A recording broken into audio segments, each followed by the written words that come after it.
Visor academy. तो आज अपन लोग पढ़ने वाले हैं बाउंडेड एंड अनबाउंडेड फंक्शन। ये रह गया था पार्ट, है ना, एक ये, और इक्वल एंड आइडेंटिकल फंक्शन ये भी रह गया था। तो अपन लोग ये चीजें पढ़ लेंगे दोनों, और उसके बाद अपन लोग फिर वो क्लासिफिकेशन ऑफ फंक्शन स्टार्ट करेंगे।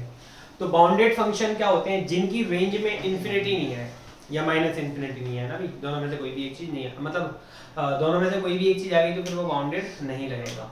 बाउंडेड का मतलब ही यही है कि मतलब जो है वो बाउंड हो चीज, मतलब हम इसको पता कर पाए कि कहाँ से कहाँ तक जा रही है। जब जिसमें इन्फिनिटी का इन्वॉल्व हो जाता है वो तो फिर वो अनबाउंड हो जाती है ना, क्योंकि इन्फिनिटी पता नहीं कहाँ तक जाएगा। तो इसलिए जिनकी रेंज में इन्फिनिटी या माइनस इन्फिनिटी नहीं आता है भाई, उनको अपन लोग क्या बोलेंगे? Bounded function. और जिनकी रेंज में इन्फिनिटी या माइनस इन्फिनिटी आ गया तो वो अनबाउंडेड फंक्शन होंगे। तो चलो अपन लोग एग्जाम्पल से समझते हैं कि क्या कहानी है ना भाई। तो जैसे कि अपना पहला फंक्शन है f of x equal to में sin x। अब हमें यहाँ पर ये बताना है कि बाउंडेड है या अनबाउंडेड है, बस इतनी सी चीज बतानी है ना भाई। तो फर्स्ट चीज है f of x equal to sin x। तो अभी बताओ sin x की रेंज क्या होती है? -1 से 1। तो ये बाउंडेड है कि अनबाउंडेड है? ये बाउंडेड है ना भाई। ये क्या हो जाएगा? बाउंडेड। सेकंड चीज अपन लोग ले लेते हैं f of x equal to में e की पावर x। इसकी रेंज क्या होती है?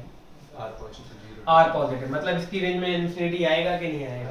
बिल्कुल आएगा इन्फिनिटी। तो इसको अपन लोग क्या बोलेंगे? अनबाउंडेड। ठीक है ना भाई। अब ये कहानी है।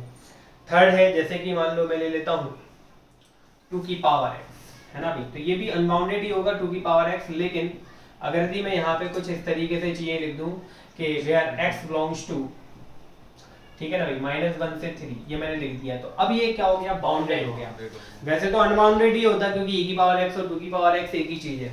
अब आप देखें, अगर मैं x को फिक्स कर दूं कि -1 से 3 के बीच में ही रहना है तो फिर ये बाउंडेड हो जाएगा, अदरवाइज ये अनबाउंडेड ही होता, है ना भाई।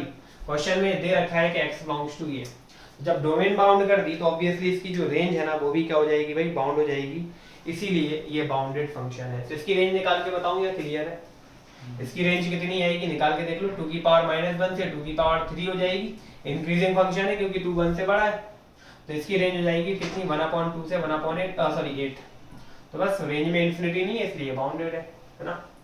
नेक्स्ट लिख लेते हैं अपन लोग अगला एग्जांपल। जैसे कि f of 1/x equal to में 1/x। तो 1/x की रेंज अपन लोगों ने कल ही पढ़ी थी भाई पिछले लेक्चर में। तो क्या पढ़ा था? क्या होती है? r0। इसकी रेंज क्या होती है? इसकी रेंज क्या होती है? r0। और r0 में इन्फिनिटी आता है कि नहीं आता है? बिल्कुल आता है। तो ये क्या हो जाएगा? अनबाउंडेड। ठीक है ना भाई। इसकी रेंज में इन्फिनिटी आता है इसलिए ये क्या हो जाएगा भाई? अनबाउंडेड हो जाएगा। ठीक है ना। बस इतना ही काफी है। ठीक है भाई। देखिए नेक्स्ट टाइप है अपना इक्वल एंड आइडेंटिकल फंक्शन। तो दो फंक्शन इक्वल होंगे, या मतलब इक्वल का मतलब जो है कि एक जैसे हो, आइडेंटिकल का मतलब भी वही है ना भाई। मतलब दो फंक्शन एक जैसे हैं कि नहीं है, मतलब उनको कह सकते हैं इक्वल के नहीं कह सकते, उसकी कुछ कंडीशंस होती हैं। तो जैसे कि मान लो f ऑफ x और g ऑफ x दो फंक्शन इक्वल तभी होंगे जब उनकी डोमेन सेम हो, उनकी रेंज सेम हो, और उनकी डेफिनेशन सेम होने का मतलब दिखने में भी एक जैसे हो। ठीक है कि नहीं? दिखने में भी कैसे होने चाहिए? एक जैसे। सॉल्व करने के बाद में तभी अपन लोग उनको क्या बोलेंगे? इक्वल फंक्शन बोलेंगे, अदरवाइज नहीं। डोमेन सेम हो, रेंज सेम हो, और दिखने में भी क्या हो भाई? सेम हो। डेफिनेशन सेम होने का मतलब बस वही है ना भाई। तो अपन लोग इसके कुछ एग्जांपल देखते हैं, और यहाँ पर अपन लोग ये देखेंगे कि वो आइडेंटिकल फंक्शन है या नहीं है। जैसे कि फर्स्ट एग्जांपल है अपने पास में f of x equal to में मैंने लिख दिया भाई x-2 का होल स्क्वायर अपॉन में x-2 का होल स्क्वायर, और g of x equal to मैंने बोल दिया भाई कितना? 1। तो क्या ये इक्वल फंक्शन है या नहीं है? है या नहीं है? ये इक्वल फंक्शन नहीं है। क्यों नहीं है? क्योंकि इनकी जो डोमेन आएगी इसकी वो आएगी x-2 does not equal to 0। तो x does not equal to 2, वो बात अलग है कि कैंसिल आउट हो जाएगा। लेकिन अपन लोग यहाँ पे क्या नहीं ले सकते? 2 नहीं ले सकते। तो इसकी डोमेन क्या हो जाएगी? r-2।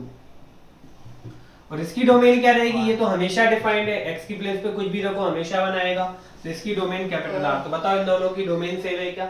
नहीं है। हाँ, वो बात अलग है कि कैंसिल आउट होने के बाद दोनों एक जैसे दिख रहे हैं, आपको लग रहा होगा कि इक्वल है, लेकिन डोमेन सेम नहीं हुई, उसी वजह से ये इक्वल फंक्शन नहीं होंगे। तो नॉट इक्वल फंक्शन। ठीक है ना। बात समझ में आ गई कि नहीं आ गई? मतलब यहाँ पे जो दिखता है वो होता नहीं है। कहानी सिंपल सी ये है।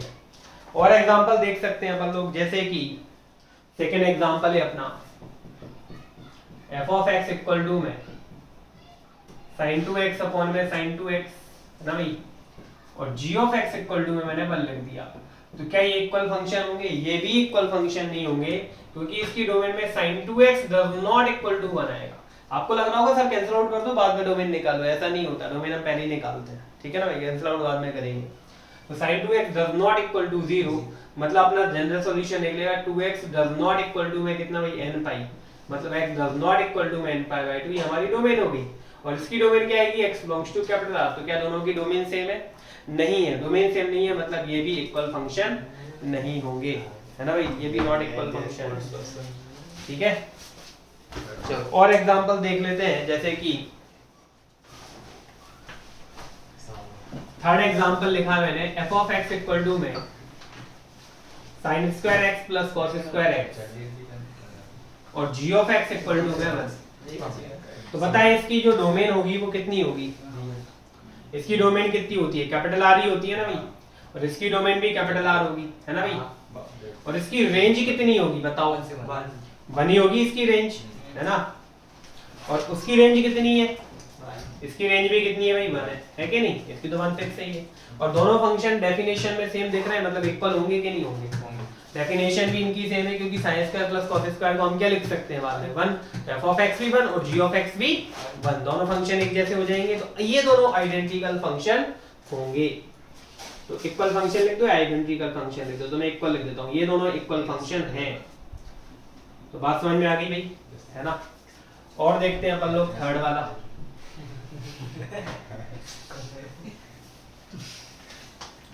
Third example f of x equal to में log x स्क्वायर और g of x equal to में 2 log x। तो बताओ ये इक्वल फंक्शन है या नहीं है? है सर, है। इसकी डोमेन बताओ कितनी होती है? सिर्फ x does not equal to 0 आएगा, क्योंकि x की वैल्यू नेगेटिव रखोगे तो पावर 2 काय में कन्वर्ट कर देगा? प्लस में कर देगा कि नहीं कर देगा, है ना भाई। सिर्फ 0 पे ये नॉट डिफाइंड हो रहा है, मतलब इसकी डोमेन हो जाएगी r0, और इसकी डोमेन क्या होगी? x ग्रेटर देन 0, क्योंकि यहाँ पे नेगेटिव नहीं आ पाएगा। बताओ दोनों की डोमेन सेम है क्या? नहीं है, तो रेंज की तो बात ही खत्म हो गई जब डोमेन ही सेम नहीं है। तो इसलिए ये भी कैसे फंक्शन होंगे? नॉट इक्वल या नॉट आइडेंटिकल, ठीक है ना। देखो जो दिखता है ना वो होता नहीं है यहाँ पर, ये ध्यान रखना। दिखने में तो सेम लगेंगे लेकिन एक्चुअल में वैसा कुछ होता नहीं है ना। ये थर्ड एग्जांपल था ना, ये फोर्थ हो जाएगा। फिफ्थ एग्जांपल देखें, अगर f of x equal to में log x स्क्वायर है और g of x equal to में 2 log मॉडुलस में x है, तो अब बताओ ये इक्वल फंक्शन होंगे कि नहीं होंगे? अब बताइए इक्वल फंक्शन होंगे कि नहीं होंगे? इसकी डोमेन r0 और इसकी भी डोमेन क्या आएगी? r0। रेंज तो दोनों की कैपिटल R होती है ही, और क्या है इस चीज को वैसा लिख सकता हूँ? बिल्कुल लिख सकता हूँ। तो अब ये दोनों फंक्शन इक्वल हैं, तो अपन जनरली क्या करते थे? log x स्क्वायर को 2 log x लिख देते थे, तो अपन लोग गलत करते थे। करना क्या चाहिए? log x स्क्वायर को 2 log मॉडुलस में x लिखना चाहिए, ये सही होता है, ठीक है ना भाई। फिर आप लोग सोच रहे हो कि सर जब अपन लोगों ने log पढ़ा था तब तो ऐसा कुछ करा ही नहीं था, नीचे वाला ऊपर वाला ही करा था। तो अपन लोग पता है क्या करते थे? तो अपन लोग सॉल्व तो कर लेते थे ऐसे, फिर क्वेश्चन में वेरीफाई भी तो करते थे कि नहीं करते थे? तो वेरीफाई करने से हमारा आंसर गलत भी आता था तो वो क्या हो जाता था? रिजेक्ट हो जाता था। इसी वजह से हम वहां पे बच जाते थे, जबकि हम करते वो गलत थे। सही तरीका एक्चुअल में ये होता है, ऐसे लिखेंगे आज से, ठीक है ना भाई, कोई दिक्कत नहीं है ना। तो मेरे को बस बताना था कि आप लोगों को कि भाई क्या क्या कहानी है। तो अब फिलहाल ये दोनों इक्वल फंक्शन हो गए, डोमेन सेम हो गई, रेंज तो सेम आएगी, दिख ही रही है। कैपिटल R इसकी भी होगी, कैपिटल R इसकी भी होगी रेंज, है ना भाई। और देखने में एक जैसे तो नहीं फंक्शन, तो बोल देंगे अपन लोग ये कैसे फंक्शन है? ये दोनों इक्वल फंक्शन है, ठीक कर लो, ठीक है। देखें तो क्लासिफिकेशन ऑफ फंक्शन, यहाँ से आपका 12th क्लास का पार्ट स्टार्ट हो जाता है भाई, मतलब आप ये कह सकते हैं यहाँ से आपकी 12th क्लास स्टार्ट हो गई है ना भाई। तो अपन लोग इसमें सबसे पहले पढ़ेंगे भाई वन फंक्शन, जिसको अपन लोग इंजेक्टिव फंक्शन भी बोलते हैं। ये ध्यान रखना है, सबसे पहले नाम सीख लो, नहीं तो नाम में ही कंफ्यूजन होता है सबसे ज्यादा। तो वन फंक्शन जिनको अपन लोग क्या बोलते हैं? इंजेक्टिव फंक्शन भी बोलते हैं। वन फंक्शन और इंजेक्टिव फंक्शन एक ही बात है, ठीक है ना भाई। अब वन फंक्शन की डेफिनेशन क्या है भाई? एक फंक्शन जो कि ए से बी में है, जिसको अपन लोग f/a टेंड्स टू b भी लिखते हैं, मैंने आपको बहुत पहले पढ़ा दिया था स्टार्टिंग में फंक्शन के। अगर कोई फंक्शन a से b में जा रहा है तो उसको अपन लोग f/a टेंड्स टू b लिख सकते हैं, बताया था ये मैंने पहले, है ना भाई। तो एक फंक्शन जो कि a से b में है वो 1 1 हो सकता है, वो 1 1 हो सकता है, सेट टू बी 1 1, उसे हम 1 1 फंक्शन कह सकते हैं यदि यदि, है ना भाई, यदि x के मतलब कैपिटल A के जो डिफरेंट एलिमेंट होंगे, कैपिटल A के जो क्या होंगे, डिफरेंट एलिमेंट होंगे, वो कैपिटल B में डिफरेंट एलिमेंट के साथ एसोसिएट होंगे। ठीक है ना भाई, जो इसमें लिखा हुआ है लैंग्वेज वो थोड़ी सी हल्की सी टिपिकल है, जो मैं बोल रहा हूँ सिंपली बोल रहा हूँ थोड़ा सा, है ना भाई। तो मतलब जो कैपिटल A से कैपिटल B में कोई एक फंक्शन है वो 1 1 तभी होगा, वो 1 1 तभी होगा जब कैपिटल A के डिफरेंट एलिमेंट, कैपिटल A के डिफरेंट एलिमेंट कैपिटल B के डिफरेंट एलिमेंट के साथ में एसोसिएट होंगे। ठीक है ना, इसका मतलब भी वही है, we have different f image in capital B, कहने का मतलब वही है, इमेज मतलब वही रेंज, है ना, इमेज मतलब क्या, वही रेंज। तो जो मैं कह रहा हूं वो भी सही है, जो इसमें लिखा वो भी सही है। तो मैं थोड़ा सिंपल लैंग्वेज में बोल रहा हूं, तो इसको आप डायग्राम से समझो, आपको बहुत अच्छे से समझ में आएगा। तो मैंने क्या बोली डेफिनेशन के, कैपिटल A के डिफरेंट एलिमेंट, जैसे कि ABC ले लिया मैंने यहाँ पे, यहाँ मैंने 1 2 3 4 ले लिया, तो कैपिटल A के डिफरेंट एलिमेंट के साथ में, डिफरेंट एलिमेंट के लिए कैपिटल B में हमें डिफरेंट क्या मिलनी चाहिए भाई, वैल्यूज मिलनी चाहिए, मतलब डिफरेंट इमेज मिलनी चाहिए, डिफरेंट एलिमेंट से एसोसिएट होना चाहिए, सारी बातें एक ही हैं, तो वो 1 1 होगा। जैसे कि मान लो A रखने पे आपको 1 मिला, B रखने पे आपको 3 मिला और C रखने पे आपको 4 मिल गया, तो ये 1 1 है, क्योंकि A की डिफरेंट वैल्यू ली और B की भी हमें डिफरेंट वैल्यू मिली, तो ये 1 1 है। ठीक है कि नहीं, ये वाली बात समझ में आ गई। तो ये सब पढ़ने से पहले अपन लोग एक नोट डाल के और लिख लेते हैं कि जो फंक्शन 1 1 नहीं होते, जो फंक्शन 1 1 नहीं होते वो क्या होते, मैनी वन होते हैं। जो फंक्शन 1 1 नहीं होते वो मैनी वन होते हैं, ये चीज और लिख लेते हैं, फिर अपन लोग और एग्जांपल देखेंगे। जो फंक्शन 1 1 नहीं होते वो मैनी वन होते हैं, जो फंक्शन 1 1 एक ही बहुत सारी नहीं होते वो मैनी वन होते हैं।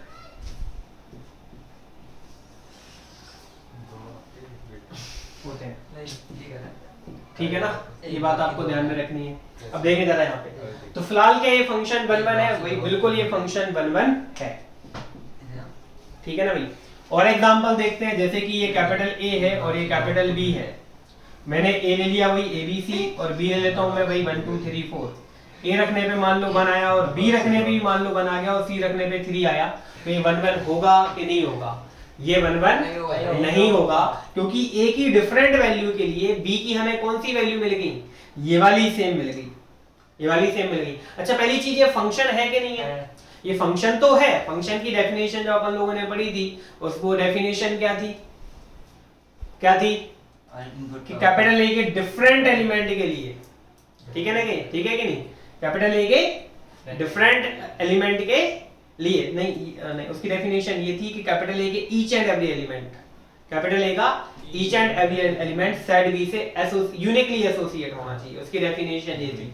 तो कैपिटल A का each and every element set B से यूनिकली तो एसोसिएट है, यूनिकली का मतलब A रखने पे मतलब जो है दो वैल्यूज नहीं आनी चाहिए, कोई एक वैल्यू रखनी चाहिए, B रखने पे भी कोई एक वैल्यू मिलनी चाहिए, दो नहीं आनी चाहिए, हाँ वही वाली मिल जाए दोबारा जो में मिली वो चलेगा, ठीक है कि नहीं। ये अपना फंक्शन की डेफिनेशन थी।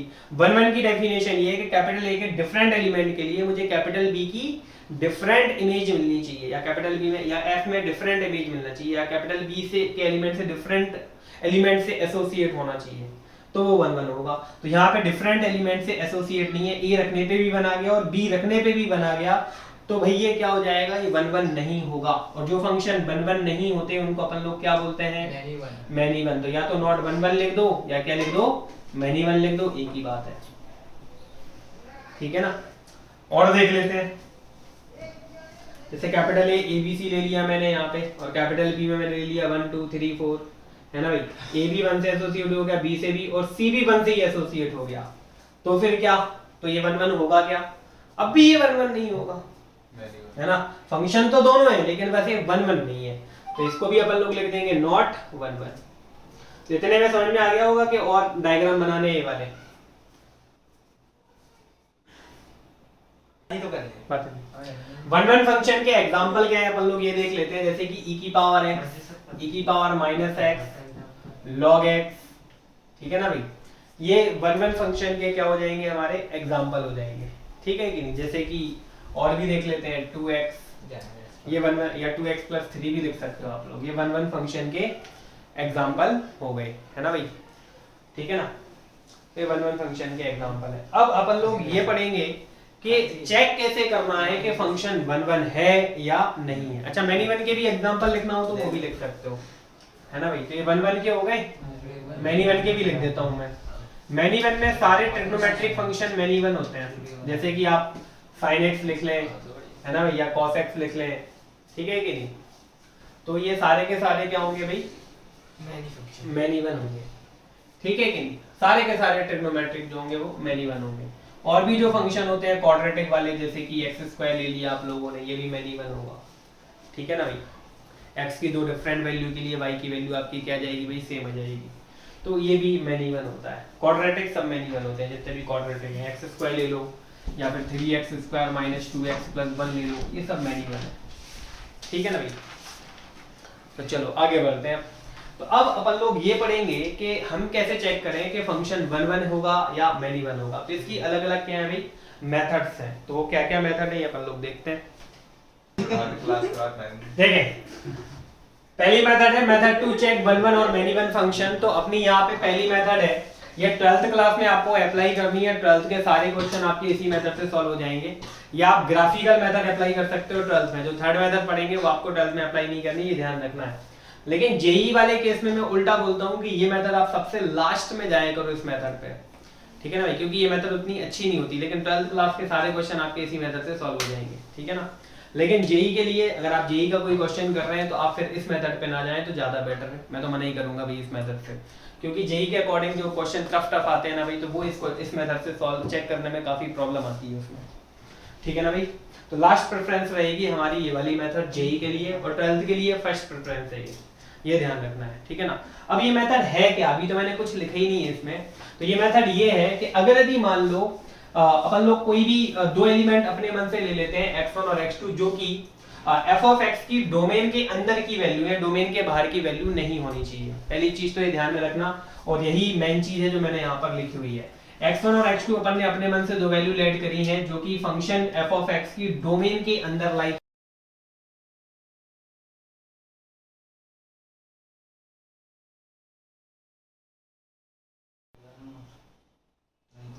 ठीक है ना भाई।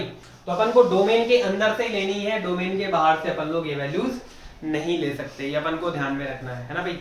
अगर डोमेन के बाहर से आएगी तो क्या करेंगे वो भी अपन लोग आगे चल के देखेंगे। अब कैसे चेक करेंगे कि वन वन है कि नहीं है, अपन लोग लेट करके चलेंगे कि